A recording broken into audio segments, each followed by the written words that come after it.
How to do it. Let me show you how to do it.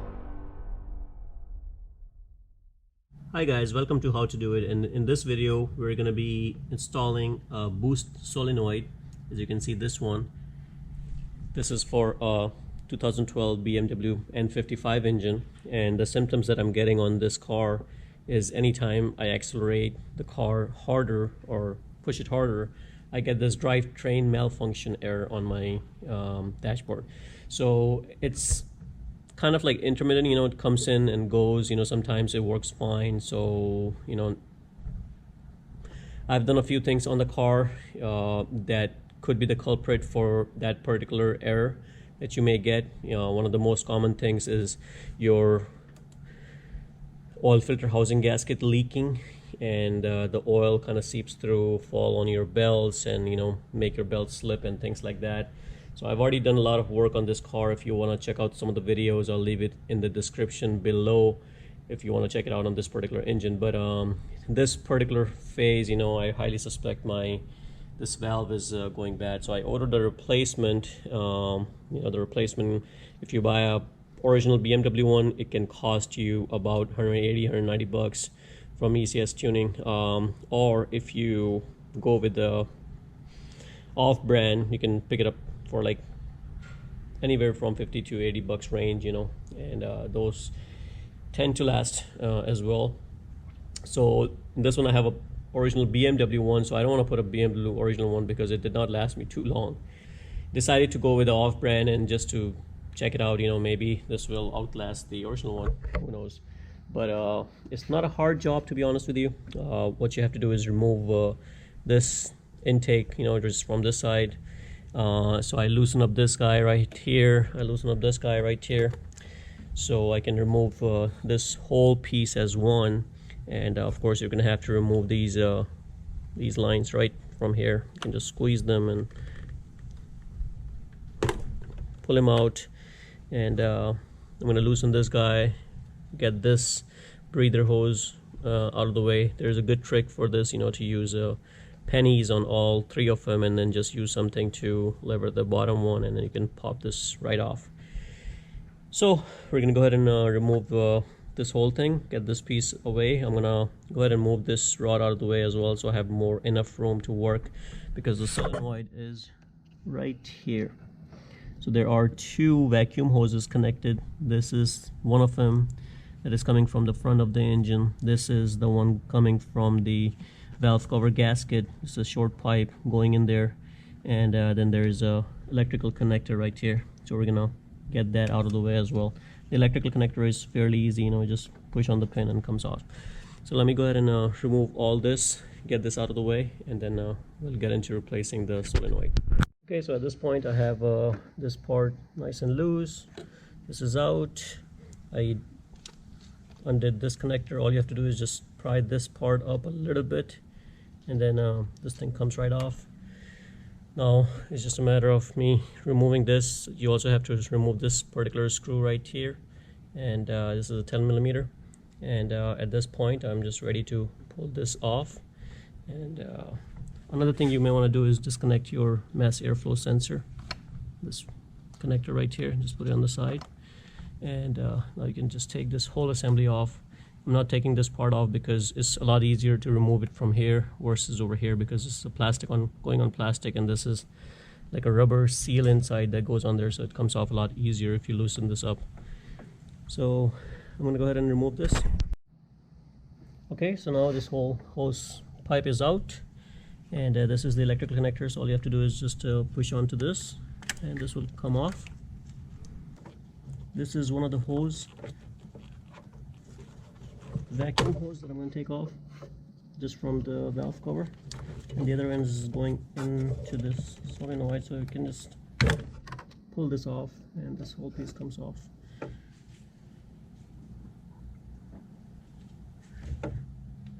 Now you just keep track of which one is going where. So this one, if I'm holding the solenoid like this, there are two of them. One of them is vacuum and the other one is out. So the very first one is the vacuum that is going to the valve cover. so just keep track of it. The next one with the blue ring that you see over here, this one is for this line right here. So you just have to keep track of how you're removing it. I'm gonna go ahead and get this out of the way so it's a little bit loose, and you can just, so there are two screws. There's one right here and there's one at the very bottom, and that's the one that is hard to get to. So we're gonna see if we can get to it. I'm getting a small socket, so fits in fine. You can see this one worked good. So now we can just go ahead and undo the nut. Grab yourself a magnetic thing so you can catch onto the nut. I'm just using my finger to unscrew this, and here it comes. The next one is going to be a little tricky because it's a little bit on the downside, so I may have to get a longer one because this might not fit in there. So let's see.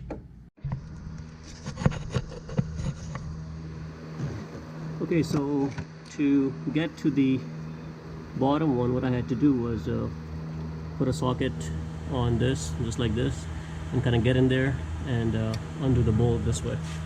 So it's kind of tough to get to, but I got it.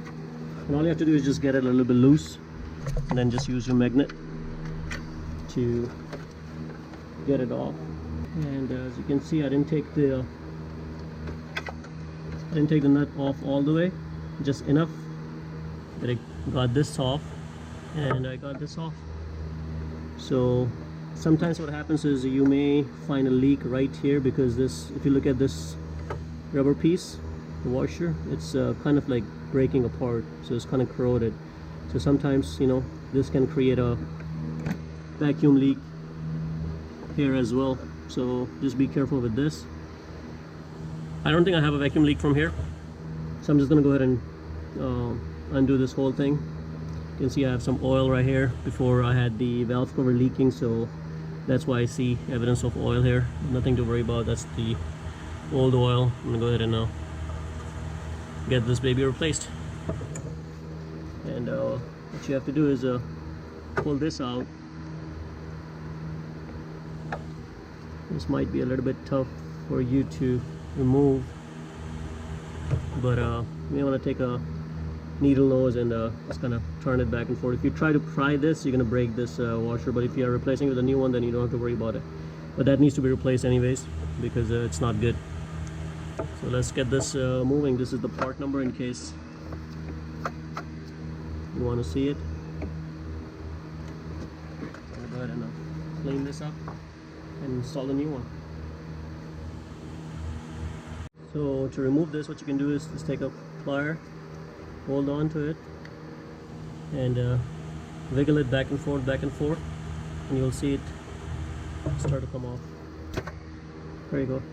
It's that easy. And I have a lot of oil on this because of that valve cover oil leak that I had, but that's fixed now. So this particular one is a Pierberg.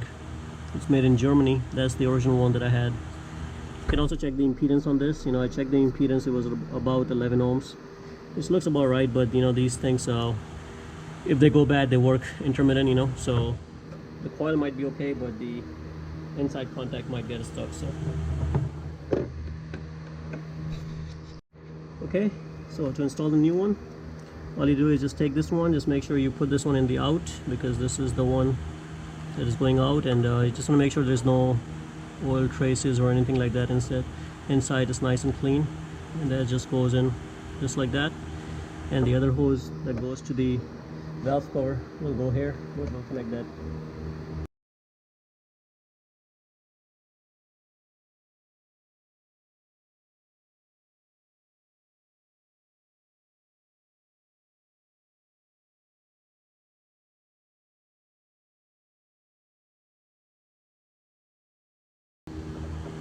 Go ahead and connect the top part, the nut,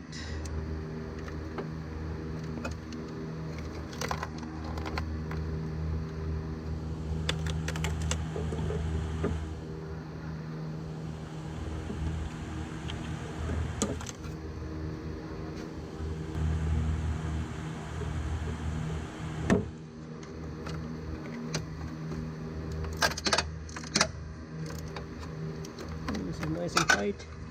Bottom one, just make sure it's nice and tight. The final thing we're going to do is just inspect the vacuum hoses, make sure they did not come loose while we were connecting it.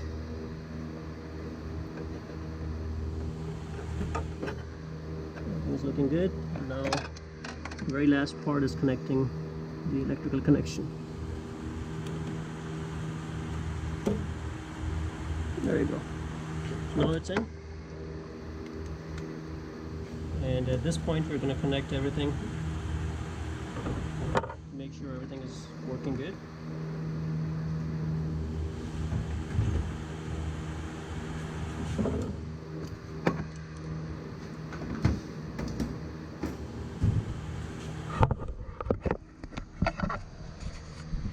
So now I got that installed.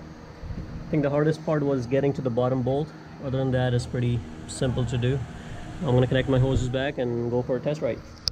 Okay, so we're going to go for a test drive. I'm going to do,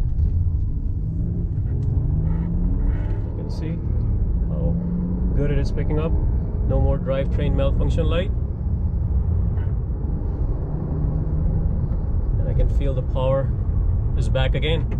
So that was a successful change, guys. You know, if you're getting that drivetrain malfunction light, this got to be the,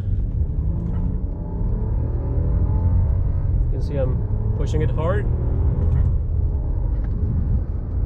and no more light. So guys, hopefully it helps you fix your issue on your car, and if you like the video, please subscribe to my channel and like the video. Thank you.